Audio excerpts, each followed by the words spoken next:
కేంద్రంతో తెలంగాణ సర్కార్ చర్చలు ఫలించాయి.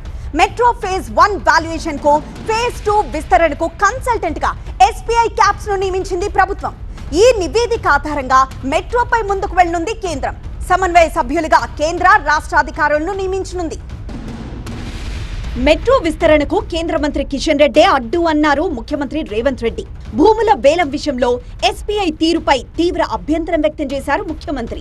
ఎస్బీఐతో తెగదెంపులకు తెలంగాణ ప్రభుత్వం సిద్ధమైందన్న ఊహాగానాలు వినిపించాయి. కట్ చేస్తే ఢిల్లీలో సీన్ రివర్స్ అయింది.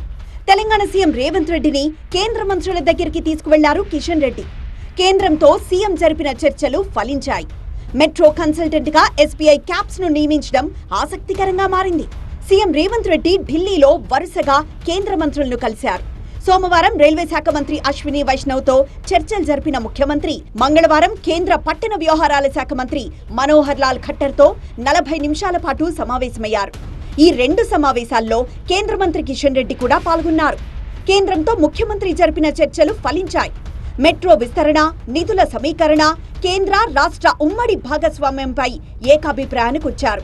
మెట్రో ప్రాజెక్టును ఆర్థికంగా, సాంకేతికంగా ముందుకు తీసుకువెళ్లేందుకు ఎస్బీఐ క్యాప్స్ కన్సల్టెంట్ గా ఎంపిక చేశారు.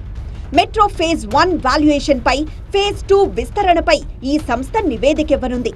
ఫేజ్ 2 కింద ప్రతిపాదించిన కారిడార్ల నిర్మాణ వ్యయం ఎంతవుతుంది, నిధుల కోసం ఏ అంతర్జాతీయ రుణ సంస్థలను ఎంచుకోవాలి అన్న అంశాలపై నివేదిక ఇవ్వనుంది. ఎస్బీఐ క్యాప్స్ ఇచ్చే నివేదిక ఆధారంగానే కేంద్ర రాష్ట్ర ప్రభుత్వాలు సంయుక్తంగా తదుపరి అడుగులు వేస్తాయి.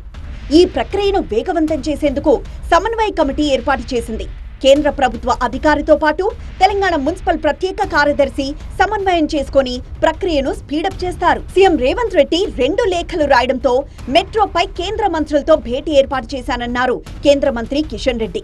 మెట్రో విస్తరణ అంశంపై సానుకూలంగా చర్చలు జరిగాయన్నారు. తెలంగాణ అభివృద్ధికి కేంద్రం సహకారం అందిస్తుందన్నారు కిషన్ రెడ్డి. రేవంత్ రెడ్డి, కిషన్ రెడ్డి ఢిల్లీలో గేమ్ ఆడుతున్నారని విమర్శించారు కేటీఆర్. మెట్రో 2 కట్టేంత దమ్ము సీఎం కు లేదన్నారు కేటీఆర్. లగడికాపూల్ నుంచి పటాన్ చెరువు వరకు 36 కిలోమీటర్లు పెడితే ఇంట్లో ట్రాఫిక్ లేదు, ఇంట్లో ఎక్కటోళ్ళు లేరు అని చెప్పి మనకు బీజేపీ సహకరించలేదు. కానీ ఇవాళ డ్రామాలు ఆడుతున్నారు రేవంత్ రెడ్డి గారు, కిషన్ రెడ్డి గారు ఇద్దరు కలిసి. ఈయనేదో అడిగినట్టు, ఆయనేదో ఇచ్చినట్టు, ఏదో ఇద్దరు కలిసి ఢిల్లీలో మళ్ళీ నాటకాలు ఆడుతూ ఉన్నారు.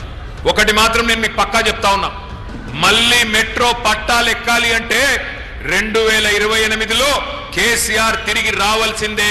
హైదరాబాద్ లో మరొక 250 కిలోమీటర్ల మెట్రో రావాలి అంటే ఈ బుడ్రఖాన్తో కాదు. ఎందుకంటే తీస్మార్ ఖాన్ మాటలు మాట్లాడగానే సరిపోదు.